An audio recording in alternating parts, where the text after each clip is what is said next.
प्रचाराचा शुभारंभ की विजयाची नांदी। बोरामणी गटात धनेश असलारे यांच्या प्रचाराने उसळला भगवा उत्साह। बोरामणी जिल्हा परिषद गटातील शिवसेना शिंदे गटाचे अधिकृत उमेदवार धनेश सुभाष असलारे यांच्या निवडणूक प्रचाराचा शुभारंभ बोरामणी येथील दक्षिणमुखी मारुती मंदिरात विधिवत नारळ फोडून उत्साहात करण्यात आला। या शुभारंभाला लाभलेला प्रचंड प्रतिसाद पाहता हा केवळ प्रचाराचा प्रारंभ आहे की थेट विजयाची नांदी असा प्रश्न उपस्थितांना पडला।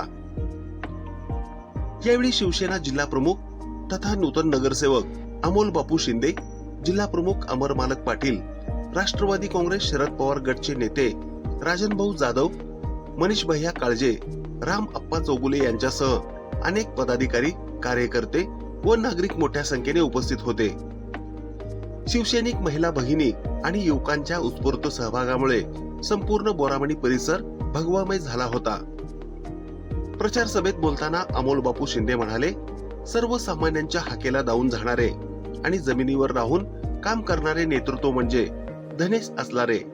त्यांना प्रचंड मताधिक्याने निवडून देऊन बोरामणी गटावर शिवसेनेचा भगवा फडकवा। अमर मालक पाटील यांनी भाजपवर टीका करताना भूलथापांना बळी न पडता जनतेसाठी सातत्याने काम करणाऱ्या कार्यकर्त्याला म्हणजेच धनेश असलारे यांना विजयी करा असे आवाहन केले। उमेदवार धनेश असलारे यांनी सांगितले की ही निवडणूक धनशक्ती विरुद्ध जनशक्तीची आहे।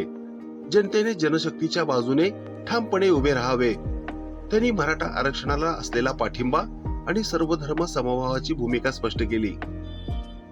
राष्ट्रवादी काँग्रेस शरद पवार गटाचे नेते राजनभाऊ जाधव यांनी जाहीर पाठिंबा देत भाजपवर जोरदार टीका केली।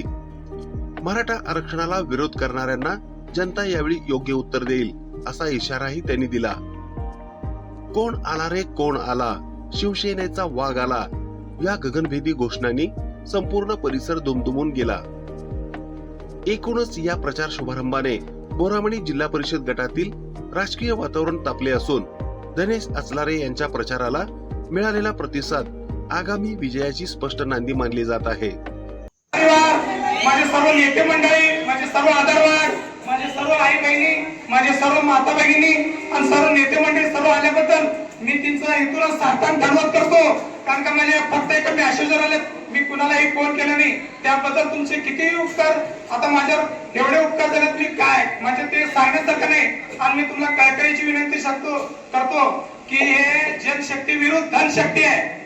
ते समोरचे किती बी धनशक्ती होते।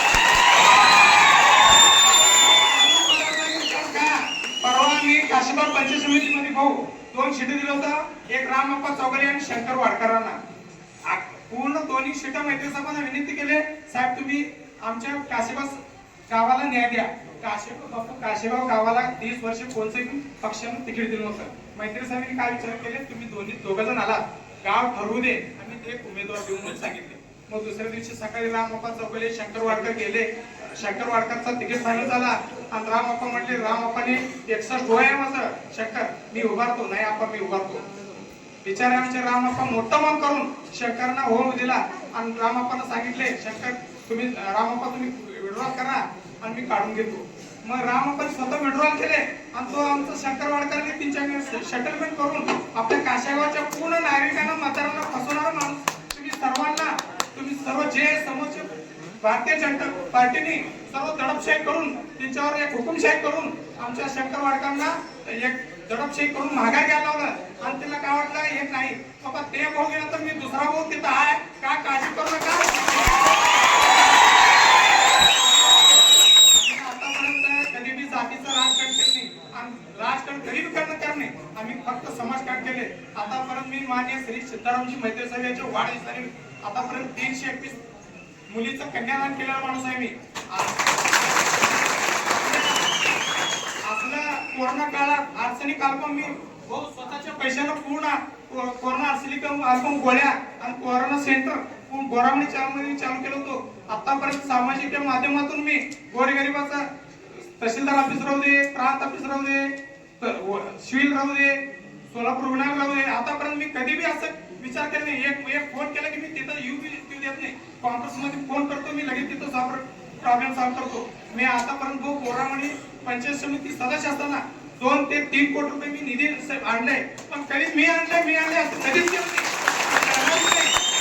मला माहित आहे त्या जनतेनं या जनतेनं आता ठरवलंय बापूचं कसं, बापूने सोलापूरकरांना ठरवलंय आता बोरामणी जिल्हा परिषद एक बापू